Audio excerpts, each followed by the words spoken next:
Курматтуу достор, азырда жыйнап алалы, уруксат бериңиздер. Дагы кичине күтө туралы. Эфирге кеп кишилер кирсин. Чыдап коюңуздар. Чыдабагандар, баштабайсың деп кыйкыргандар, силер кирбей эле өтүп кете бергилечи.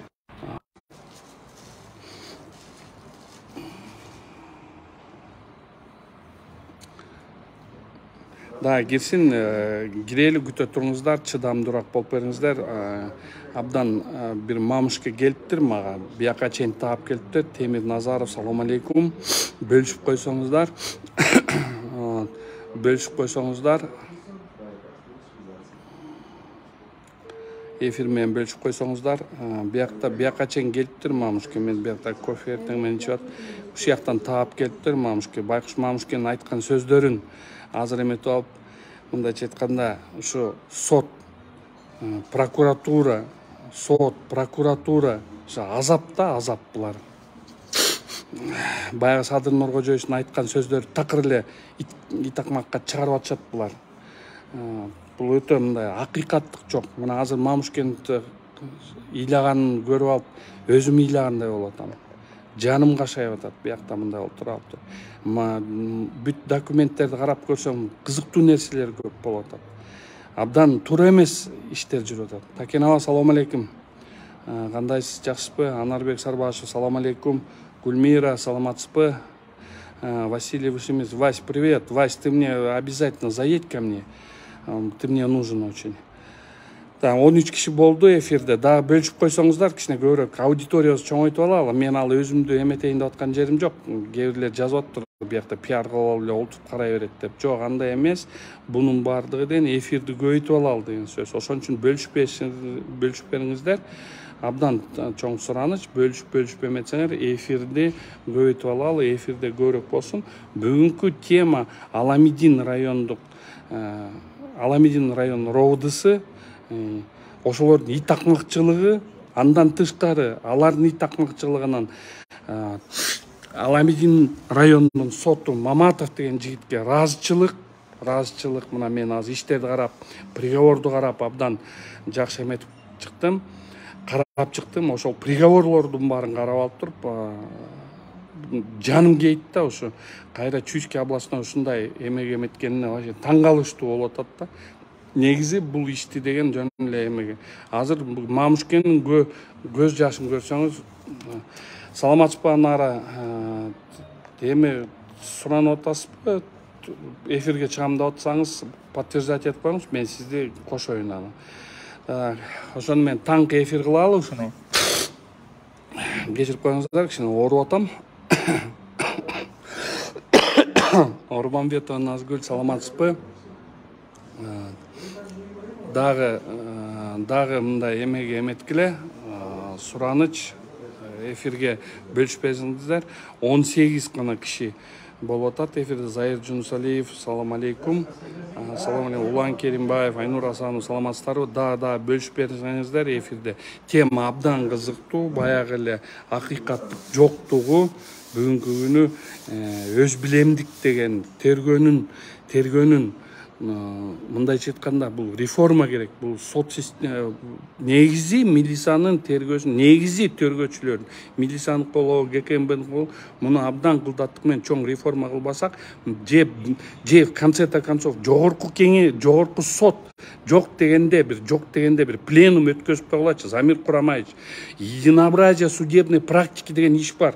Ошо единообразие судебной практики деген чыгармайынча, силер өзүңөр пленум менен карап, единообразие дегенди чыгармайынча, мына бүгүнкү күнү ушул балейлердин баары боло берет да. Мына мен жакшы эле өзүм арак эле отурмун, мамышке байкуш анын эмесин көрүп, өзүм эмоцияга алдырып атам да. Потому что ушундай акыйкатсыздык нерселер болуп атканда, мына жинин келмек турат, мына кашайып барып өлтүргүң эле келет да ушундайларды. Бул туура эмес да.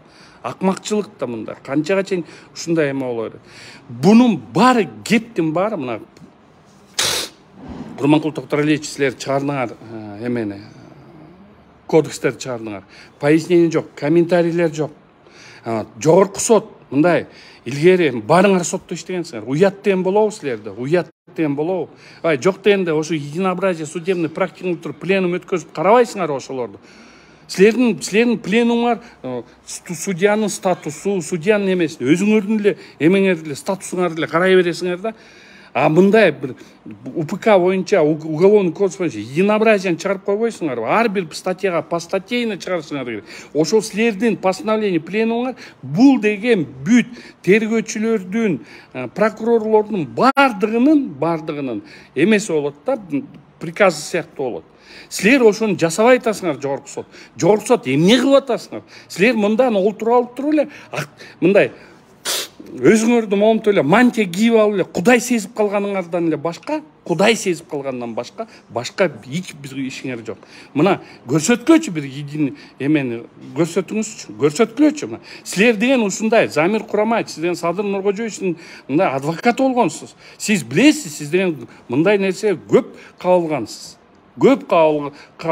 Ушундай несправедливосттар. Ошондо сиз менен Первомайскийдин жанында олтурганда эмне деп айтып сүйлөштүк элек? Мен сизге ошондо вопрос бергем. Көрдүңүзбү? Замир Курамаев, сиз сотто жүрүп көрдүңүзбү? Единообразие судебной практики керек экен десем, сиз өзүңүз ошондо айткансыз. Ооба, каке, точно. Ушундай единообразие керек экен деп туруп айткансыңар.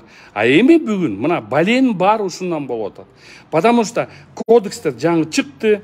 Ар бир тергөөчү өзүнүн оюндагындай эле мындай эмете берет, жүргүзө берет оюн мындай, бул момундай экен деп эле. А единообразие деген мындай биргиликтүү деген сөз, мындай муну только жогорку сот гана чыгара алат. Ошон үчүн ушундай нерселер болбош үчүн ошо жогорку сот силер карашыңар керек болчу. Мына жогорку сот карабагандыктан, момундай пленум өткөзбөгөндүктөн, комментарий чыгарбагандыктан, объяснение барын чыгарбагандыктан, мына бүгүнкү күнү бүт тергөө органдары жокко чыгып атат. Мына азыр бул Мамушкин просто ыйлаган келет. Мына ГКМБдагы олтурган баянкы 4 уголовный розысканын 2 баласын кармап койгонго. Тиякта тоже единообразие судебной практики жок. Мурда бизде союз кезинде кийин момундай эме болуш үчүн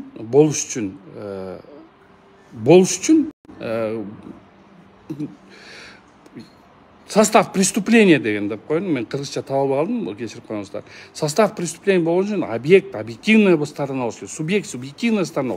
Ошол 4 принцип бирөөсү жок болсо эле уже кылмышка эсептелчү эмес. Ошонун негизинде тергөөчүлөр прекращать этчи.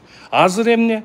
Азыр мына, например, ошол эле Аламедин эме Первомайский райондун начальник уголовного розыска, анан тиги старший опер боюнча бир кылмыш курамы жок. Доказательный база жок. Жөн эле показания бир жигиттин, анан азыр айтпайт, массажный боди салондун, анан ошол жакта массажисткалардын показаниясы менен мына бүгүнкү күнү ошол балдарды камакка алып салды. Бир далил жок. Жөн эле эптеп эле камаш керек, анан тияк камаганда, анан тияктан эметет деп, мына ГКМБнын эмеси.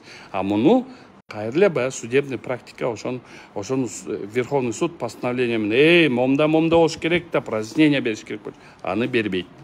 Мына азыр Мамушкиникин айтып берсем, мындайча айтканда тикеңер башың, чачыңар тикеңер тик турат. Аз да бир сыра баары менен учурашып чыгайын, ато баары көбү таарынат экен, айтпайт, саламдашпайт деп. Мына Айнура Асанова, Ыктыяр Абдраимович смотрит дейт. Рахмат, Ыктыяр, салам алейкум. Алтынбек, досум, кандайсың? Рахмат, Кайрат Турдумалиев, салам алейкум. Турмат Кенжебаев, салам алейкум. Ленин округунан койбойсуңду, койсоң болот беле дейт. Эми кече бирөөлөр жазыптыр, мени депутаттыкка барат деп. Көрөбүз.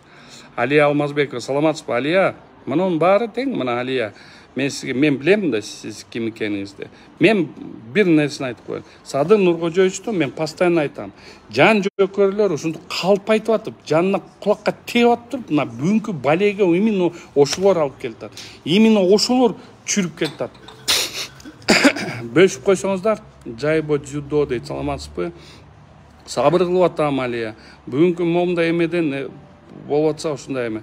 Анарбек Сарбаев Шыдыр Кызыр эмне болуп атат? Эми Шыдыр Кызырдыкы эмне болуп атат? Шыдыр Кызырдыкы баягы эле уже сокулук проводысы баягы азап менен эле, баягы эле балекет менен эле мындайча айтканда уже сатып алынган земельный мафия. Азыр бүт сокулуктун тергөөсү мындай наоборот бөлөк ракурска өтүп туруп биз азыр виновныйлерди. Ал боюнча да чоң разборка болот. Сокулуктун роводысы аман болсун, даже жаңы кишилерди алып кетип уже алар уже бөлөк сөздөрдү сүйлөп атат. Пери, саламатсыңбы? Кандайсың? Анар Алыбаев, саламатсызбы? Ринат Алымгожу, салам алейкум. Анар Алымбаев, Баха Ташбаев, привет, Баха. Эльхан Ханович, саламатсыздарбы? Аида кандайсың? Алмаз Алыбаев, салам алейкум. Баха. Эми мына баштай берели, чөтө көп кетип калып атат. Урматтуу достор, ушул көргөндөр көрсүн. Бирок бул азыркы менин айтып аткан бул Мамушкин суранычы боюнча Мамушке ошо президентке да жолугам деп барыптыр. Аяктан киргизбей коюшуптур. Генеральный прокурорго Курманкул Токтуралиевичке барыптыр. Аны деметпей коюптур. МВД Ниязбековго чейин барыптыр Байкуш Мамушке. Азыр көрсөңөр тим эле жаныңар кейит. Айтып аткан сөздөрүнө, иштин жагдайларын карап көрсөм, аякта деген вообще баланы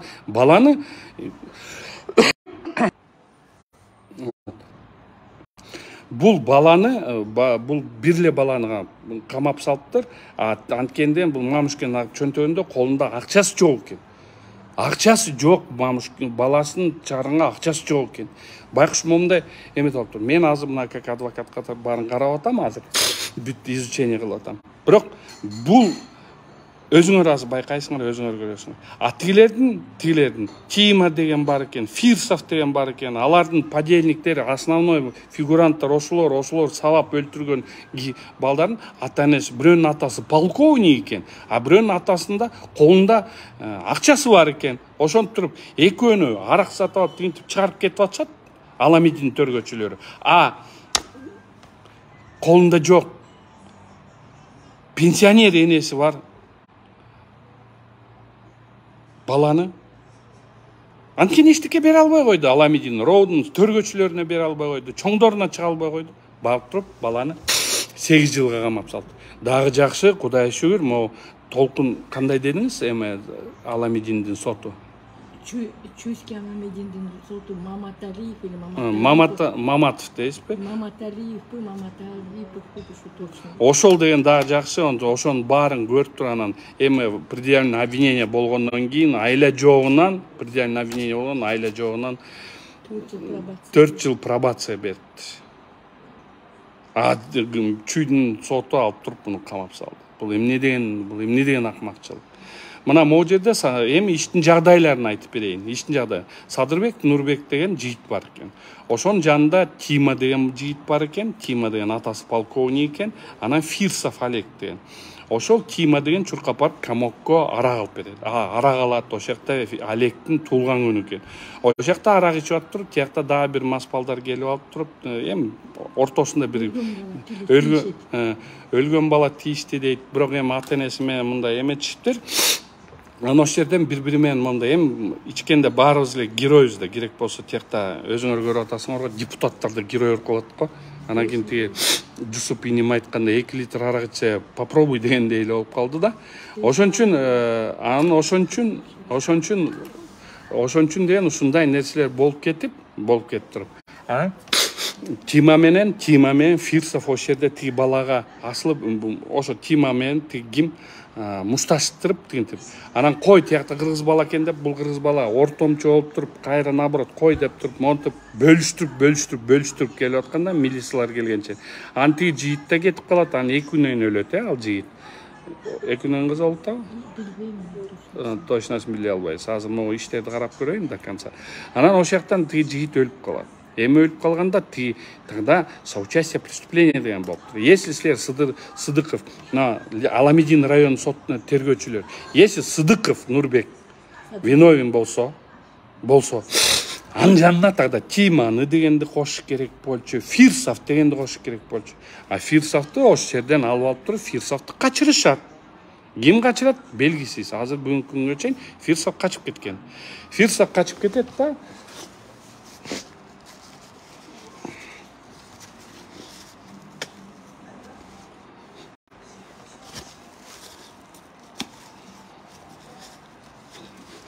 Кечиресиздер, ооруп аттым эле. Өз башында алдым.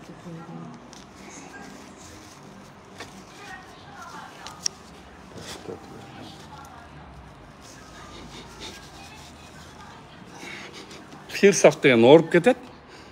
Фирсов деген ооруп калат. Фирсов дегенди качырышат. Тима деген атасы азыр мындай мамушкелер билиптир, атасы полковник экен. Ошон үчүн Аламедин районунун төргөчүлөрү алып туруп Тимканы чыгарып салат, Фирсовду качырат, а Садырбек уулуну камап таштайт.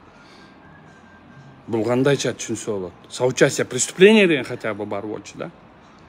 Ата-энеси тияктар встречный жазып берген. Баарын эметип, мейл деп туруп, кандай болор иш болду деп туруп эметип атса, Чүй райондук сот, Чүй областтык сотту камап таштайт. Бул кандай, бул мындай акылга сыйбаган нерселер болуп атат да. Мыйзамдын талаптары турат. Эч кандай чыга албайт болчу. Амсе, если тартса, тогда баарын тартыш керек да жоопко. А тартпаса эмнеге бөлөктөр? Ошон үчүн урматтуу Садыр Нуркожоевич, мына бул сизге мына мамушке именно сизге кайрылып берсин деп атат. Именно сизге кайрылып берсин деп атат. Азыр өзү кайрылат сизге. Сизге лично өзү кайрылат. Курманкул Токторалиевич, бул сизге кайрылат, бул мамушке. Анткени деген силер көлдү кыдырып жүргөндө мамушке сиздин жаныңызга басып бара албай коюптур. Ошол жерден кыйкырыптыр залдан, мен баламды момтуп атат деп сизге монтуп эметсе, ошондо охранаңызбы кимиси кое бербей коюптур. Жаныңызга коюптур. Улан Ниязбеков, иним, что творится в твоих подразделениях? Пошли ты к МО в конце-то концов по проверкам всех следственных мероприятий. У тебя целое управление КМО есть. Пускай проверят все вот эти вещи. Курманкул Токторалиевич, сиз деген бир да надзор жок. Эми райондордун тергөөлөрүн карагылачы, гражданский иштерде, акчасы бар, уголовный иштерде бар состав преступления, ошонун баарын кайра жокко чыгат. Мына өзүм пример айтып атпайм. Генеральный прокуратура 3 жолу отмена кылат, ишти карагал. Ленинский районго барат бир иш. Биякта состав жок деп кайра Ленинский эметет. Бул кандай заманга келдик? Кандай заманга келдик? Акчаң болсо, сен чыгып кетесиң. Акчаң жок болсо, байкуш баягы эле карапайым элим страдать этип калат. Кандай бул? Садыр Нуркожоевич, сиз келгенде биз деген тим эле мен эң биринчи мен чыкпадым эле силер үчүн, Садыр Нуркожоевич. Абдил Сегизбаев мен тим эле кырылышка чыкпадым беле. Сизди колдоп чыкпадым беле. А мына сиз эми ушунчалыктуу өттүңүз, сизге жаным тартып атат. Сизге против чыга албайм мен эч качан, Садыр Нуркожоевич. Мен мындайча айтканда, сиз менин абамсыз, сиздин канча жакшылыгыңызды көрдүм, Садыр Нуркожоевич. Камчы Кыдыршаевич, до сих пор айтам, эркек Камчы Кыдыршаевич. Силердин канча жакшылыгыңарды көрдүм. Мен кантип силерге против чыгам, бирок мен айтчумун, айтамын силерге. Силердин иштебегениңерди мен айтамын. Силердин жан жокөрлөрүңөр силерди ит кылып атканыңарды тоже айтамын. Мына ошону менен ушундай нерсеге айтыш керек. Силерге ушулардын баарын айтпай эле силердин тетиге фейк атайын течерде тролль фрольдорду килеген фабрикаларды ачып алып туруп силерди тим эле мактагандардан силер андан деген бүгүнкү күнү элден мындай үзүлүп каласыңар. Элдин үнүн укпай калдыңар силер. Силер ошол фейк тролльдор силерди мактап пахта коюп, силерди тим эле кудай кылып көрсөткөндөр силерди элден, карапайым элден мынтип тартып кетип атат.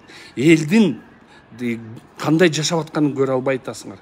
Силер деген уже мындай ар кетип калдыңар, силер уже карапайым элди үнүн укпай калдыңар.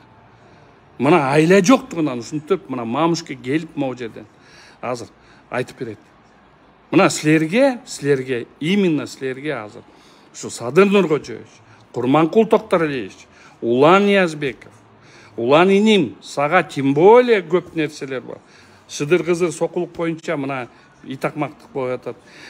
Тет жерде Ленинскийде тетиге 3 жолу генеральный прокуратура отмена возбудить уголовное дело деп берсе, Ленинскийдин төргөчүлөрүңөр ынтып эле кайра урт ойнобой атат.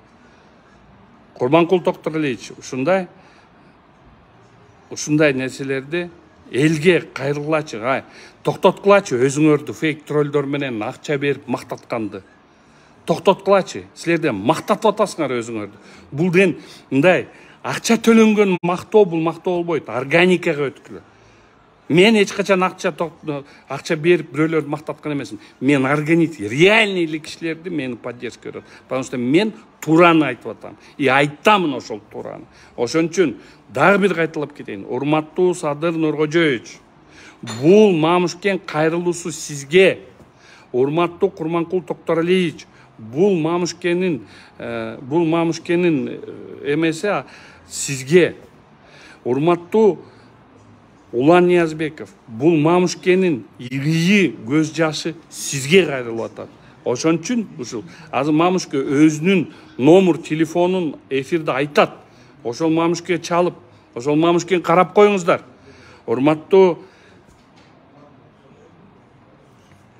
жогорку соттун төрагасы Замир Байкеге, Замир Байке, красивый сөздөрдү токтотуңуз. Тет жерде мен тиги сотту ачып атам, бул судебный подразделение, мына здравия желаю, мына момундай болду изменение. Изменение болгон жок. Сот системасы кирген жерине ичи хуже кирди. Сиз вообще киргизе албай атасыз ошону. Нупка чүрө албай атасыз. Только фотошоу. Азыр силердики барыңар тең эле момундай эме болуп калды. Силерден только өзүңөрдү пиарга эле чыгып калдыңар. Карапайым элдин тагдырын, ишин карабай туруп, жалаң эле пиарга эле чыгып атасыңар. Уят ал пиар. Уят. Токтоткула. Ал пиарыңарды эч ким карабай калган. Ал силер төлөнгөн тети фейк троллдорго төлөп атып, өзүңөр мактап атканыңар ал чындыкка уже жал келбейт. Наоборот, эл карапайым эл жини келип атат ошонго. Мына мен эми Мамушкага өтөйүн. Мамушкенин эмесин карагыла. Мына Мамушке азыр бүт айтып берет.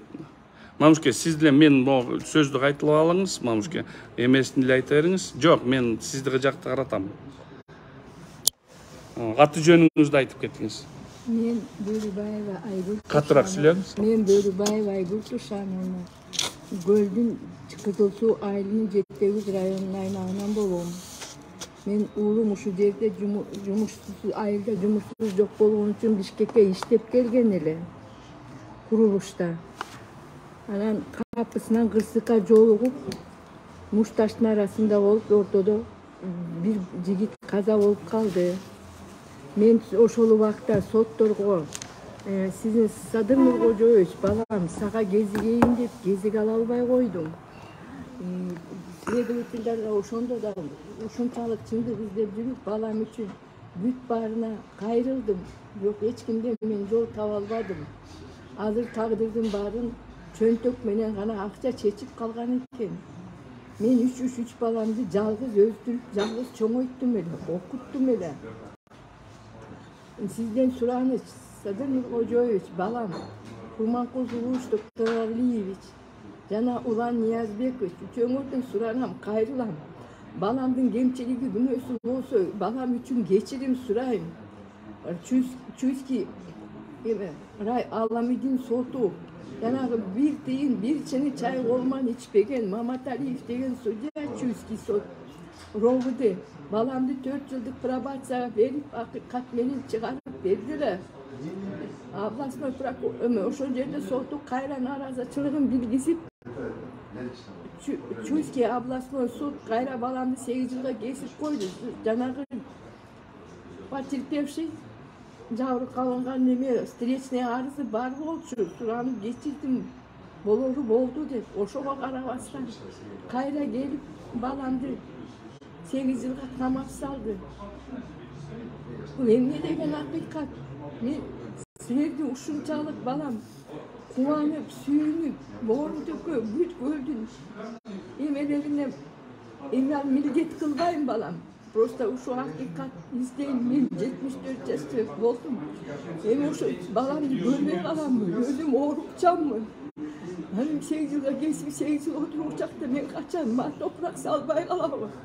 Балам, суранам, Садыр балам, айланайын. Suranam geçirip koyçu. Uşu ulu ıyık oroza ayında sana geçirim sürap aldıma balam için geldim ere. Cardan verip koyçu. Suranam aldıma getireyim balam. Seni de maha ukşoğul yine üstün. Maha toprak salmaya kalan balam. Uşunu oynanıp görçü. Men de uşuncalık kolumda yok için. Balam kamalıp kolumda varlardı çıkarıp oturan. Bunu öldürdü. Sizge kayra kayrılam. Bir çoğunda Daha bir aytılap koysanız telefonunuzda. 0709 03 54 30. Aylanayın sadır balam. Gün ötegen barımız telefonu. Жаңылбас жақ болбойт, мүдүрүлбөс туяк болбойт. Бирок бардыбыз кечиримдүү болушубуз керек. Алдында тиги тосмо арызына карабай туруп, баламды областной суд камакка алып койду. Кайра 8 жылга райондук Аламидин соту Маматалиев деген жакыр ошомо ыраазычылыгымды билгисем, акыйкат менен таза иштеген жигит экен. Кол мына bir tiyin, bir som, bir çini çay içpek olmam. Balamdı 4 yıllık probasyaya çıkarıp bergen, tuğra düşünüp bergen. Hem oşonu tuğra karasa gelip alıp ablasını sut, oşoğu kayra 8 yılga kamap koydu. Javruların için tosma arızı var olsa dağı oşoğu karışkan çok. Günöylü adamlar basıp getip günösüz, emen aytalbayım balamdı günösüz de birok degen. Geçirimdi bolunuzda hakikatli arap günöylü olsa baharın tengbilde görüşkere geledi. Emin için benim kolumda çok olsa balamdı kamaptı diye köylü boşatıyor. Biliyor degen Alek degen vavreme следствие процессуального probatsiyaga çıkargın kaçıp ketken o şovoydan sotqa gelgen yok. Emne negizinde hakikatlaşan al dele sot kararını prosesini aldığında kanday emne hakkısı var eken kaçıp ketip kançaga kutululak. Emi men kalp içimdi bilbeyim. Uğuvatan probatsiyaga nadzor beriptir dep. Ağa emnege beret. Murunkuda da kıraşası var oldu. Anın bar emne eseptelmeyi. Oşon emne için barın teyiz karabaysız. Timka degen bala zaşinçigi olup arak içip arak alıp bergen, arak alıp bermese bular kaydan arak içettiler. Özüngöz bilgileçi. Yanan tigil ölgön bala dele özü gelip alıp değişip ya герой, это моя участок, это моя территория. Ya takoy diye alıp özü degen kişi çilip alırken emi arbagı razı olsun emi ölgön kişindi jamanda bayt men bolgonda ukkanın dukkanda aytıp atam men arasında bolgon jokmun. Tuğra men süйлөсөм aylanayın balam geçirip koy birok aldığan ötüp atam. Oşo sot proses baştalgandan beri, izilde baştalgandan beri, sesle baştalgandan beri takırı kayırı albay koydum. Çındık bizdim. Tav albay koydum. Kimge bararımdı bilbey koydum. Gölgö geldiğine kurman kuzuluşum hiç geldi. Dağır bilbeyim tanımayım. Büt çoğunduğuna geldi. Canına bana albay koydum. Geziş albay koydum. Bir ok uşunçalık hakikatli süylöşkön. Abi elgede gel uşunçalık diye. Milletin alıp, cevapgerçiliğini alıp, göp uvada verip ketken. Adır oşolu uvadalar, nem için at karışmayın. Nem için karapayım kalktık karışmayın. Emnege üçün. Başka ötpegönder olsa bilmeyeyim. Başka kıyınçılık gelmese, başka oğru gelmese, adam degen düşünmeyip durmayım. Oğrugan o adam menen oğruvagan adam. Bir deyim olmayıp durmayım. Onun için adamdın kıyınçılığını düşünmeyip durmayım. Uvada degen bağı şamal menen getivergen durmayım. Al aytkan sözler emne. Biz degen Sovet Soyuz uçurunda çoğun oygonbuz. Biz çındık komünistik partiyaga işengenbiz. Bizdin jaşoğuz. Hazırkıga salıştırını kalaganda işeniş bar bolçu. Biz partiyaga işençüyüz. Dükonçu bir tiyin kayra kaytalap vermese biz hakimge eme partiyaga barabız dese yekese aşığı menen koydu barыбыз деген властьтан korkuçuğuz, sıylaçuğuz. Hazır emne властьтın barkı kayda var atat. ишенчилик элде кайда баратат? Сот эмес көчөдө көргөн милициядан биз жүгүнүп өтчүбүз. Жүгүнмөктүр азыр жөөлөп бири-бирин өлтүрүп атпайбы? Ал эмне деген иш? Ишиңе оңолобу? Элди кандай тартипке чакырасыңарбы? Бу эмне деген иш? Айткан сөзүңөрдү аткарасыңарбы? Аткаргыла да. Убада бергенден кийин карапайым калктын чөнтөгү барларга эмне жашоо бар, чөнтөгү жок карапайымга эчтеке жокпу? Карапайым калкты эмнеге ойлобойсуңар? Суранам, Садыр балам, ушул ыйык ороз айында балам үчүн кечирим сурап койдум. Сурап атам дагы, алдыга жүгүнөм, жыгылам, суранам, жардам берип койчу балам. Менин номерим кайра кайталап коеюн. 0709 03 54 30. Такыр сизге кайрый албай койдум. Бардыңыз беле приемныйны? Ооба, эме кошуна айрыбыз кудаң болот экен, аяка деле барайын деп, ардыга бир ооз кайрылбай, кантип сураналым деп айлам кетип, жол таба албай койдум сага кезигишке. Мына айлам кеткенде ушу жака келдим.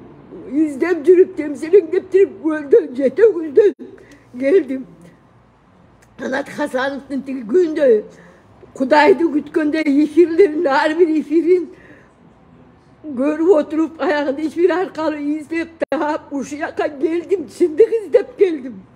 Именно ошол баланын канында коммунисттик партиянын тарбиясы бар деп ишенип келдим. Калп айтпайт деп ишенип келдим. Себеби айткан сөздөрү жалаң чындык үчүн күрөшкөнүн мен түшүнүп келип отуруп алдына ыйлап отурам. Жардам бер, ушу Садыр Жапаровго кезигейин, суранайын, кечирим сурайын балам үчүн деп. Болду, рахмат. Ага келсе жооң берип койчу балам. Мага окшондор толуп атса керек. Болду Мамушке, сиз өзү капаланып кеттиңиз, катуу меңиз могу эме берейин сизге. Капаланбаңыз. Мен деле ойлойм, биз эми акыйкат мамлекет, акыйкат туруш керек мамлекетибизде. Баары мени жаман көрөт, тигинде мындай деп жаман көрөт, бирок мен деген эч кандай бир мамлекеттик ишке барган эмесмин, барбайм. Анан кийин мени ушундай жамандай беришет. Мына мен болсо карапайым ушу элдин таламын талашкан эле аракетин кылып эле жүрөм. Анткени мен өзүм как практикующий адвокат болуп, мен ушундайларды күнүгө көрөм. Күнүгө көрөм ушундай нерселерди. Мына Кемпирабад боюнча жөн эле бирде ишинде бир кылмыш курамы жок нерсени каматып, 26 кишини каматып отурабыз. Мына ошол эле Первомайский райондун начальник улан розыска менен тиги эменин опердин дагы иши. Бул чистейшее постанова болгон нерсени аны каматып отурабыз. Мына могу жерде Кызыл Шыдыр боюнча афералар болуп атат. Тиги тараптын акчасы бар экен, алар акчанын аскансы мен ал ошондойлор жок. Мына Мамушкенин баласы ушундай. Бүгүнкү күнү колунда жок болсо, акчасы жок болсо, бүгүнкү күнү керек болсо ушундай айласынан кетип, мына Мамушкен мени жети өгүздөн издеп келди. Жети өгүздөн Кызыл Суудан келип, ошол жерден эметип ыйлап отурат. Ошо эфир аркылуу таптыр мени. Ошо акыйкаттыкты айтат деп. Мен ошол акыйкаттыкты, ошо үнүм жетпей атат Садырга дейт. Садыр балама үнүм жетпей атат дейт. Кимге үнүм жетпей атат дейт. Мына кимге үнүм жетпей атат дейт Курманкулга. Улан Ниязбекке үнүм жетпей атат дейт. Үнүм жетпей атат дейт. Ошо мындай элдер менен жөн эле мындай показуха кылбагылачы, показуха кылбай, действительно ошол жерде ошондой нерселерди, ушундай нерселерди кичине мындай көңүл буруп койсоңуздар. Силердин мен дагы бир айтып кетейин, Садыр Нуркожоевич. Тет жерде силердин группаларыңар, сизди колдоп жүргөн группалар. Аны сиз ойлоп атасызбы, сиз 1000 жолу чыгып алып айтсаңыз дагы айтасыз. Ой, мен андай тиешем жок, мындайым жок дейт. Бирок ошол жан жөкөрлөр ошол фейк группаларды толтуруп алып туруп силерди мактап тигинтип атат деген. Бул ашып баратса бир 100 киши сизди мактап тигинтип аткан. Калган карапайым эл наоборот ошолорду окуп алып кыжырга айнап атат. ошондой токтоткула. Болгондой ишке ашыргыла.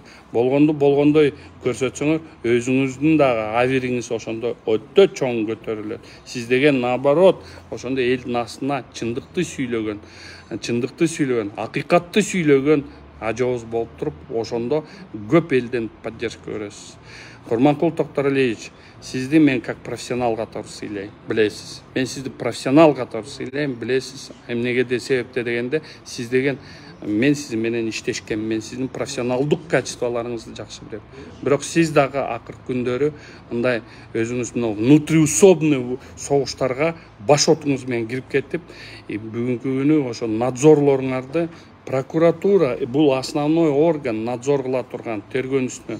Силердин прокуратура надзорный органдары дагы ошо МВД следствиясын курировать эткен райондун следствиясын курировать эткен прокурорлоруңар, силердин прокурорлоруңар дагы мындайга эле олтуруп алды. Если төргөчү эртеңки райондун ровдун төргөчүсү барып алып туруп, ой, бунун кылмыш курамы жок десе, силердин прокурор, сен акча алып койдуң деп башташат.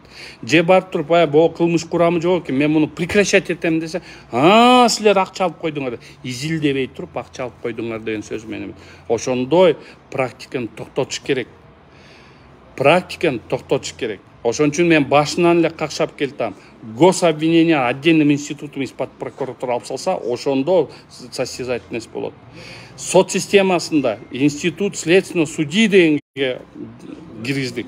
Мыйзам менен институт следственного судьи. Ошол институт следственного судьи ошол надзор кылып туруп, ошол жерден да, силер прокурор, силер туура эмес кылып атасыңар. Силер төргөчү туура эмес кылып атасыңар деп токтом менен сот чыгара турган ордуна бүгүн институт следственный судьи жөн эле нотариус болуп калды. Силер ошондой деңгээлге жеткиздиңер. Состязательность судов жок. Состязательность внутри процесса жок. ГКМБнын руководствосу команда бердиби сотторго? Камайсың деп. Камайт. Бердиби биринчи ГСУнун төргөчүлөрү?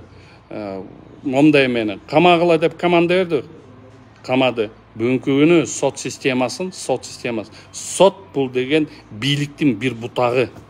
Бийликтин бир бутагынын авторитетин соттор силер өзүңөр түшүрдүңөр. Өзүңөрдүн креслоңар үчүн, өзүңөрдүн мантияңар үчүн коркуп, же бир жакка тияк кетирбейт, же момдай аяктан кичине пара албай аламбы деп ойлорун менен силер ошо төргөдөн коркуп, силер деген ар бир эмеден коркуп, ГКМБден коркуп, МВДдан коркуп, силер ошентип туруп бүгүн бүт бийликтин бир бутагын сындырдыңар. Текебаев Өмүрбек Черкесов жакшы айткан. Бүт сындырдык, барын сындырдык. Эми элди сындырсак, анысы Кыргызстаныбыз жок болот деген сөз. Туура сөз болот. Көрдүңөрбү? Бүгүнкү күнү бүт структуралар сынды. Только эмне деп айтат, ошону гана жасайт. Ким приказ берет, ошону гана жасайт. А ким аны жасабаса, аны барып каматып салат наоборот. Бүгүнкү күнү ушундай ит болдук. Бүгүнкү күнү бул Мамушке жалгыз эмес. Момундай көз жашы ыйлагандар канча толтура. Мына дагы бир пример айтып кетейин. Мага келип туруп Улан Ниязбеков, мага мен причем мага келип туруп силердин сотруднигиңер аялы менен 5 баласы менен, бир баласы ДЦП ооруган бала экен. Ошону мен келип туруп мага кайрылып атат. Квартирге очередке турганбыз. Биринчи орунда турганбыз. 5 балабыз бар, бирөөсү ДЦП. Ошондо беребиз деп атканынан полк охраныңар алып туруп, аны спискадан чийип салып атат. Кайра мен кириштим. Мен причем мен кириштим. Мен ошондо кайра звонить этип баштадым. Октябрь Жолдошевке чалдым, Абдрахман Каныбекке чалдым, баарына чалып, ошол 5 баласы бар экен. Бир баласы ДЦП экен. Очередтен албай мына берип койбойсуңар. 24 жыл милицияда иштептир ППСте. Ошо эмеде иштептир патрульный. Ушундай азаптардын баары олтурат.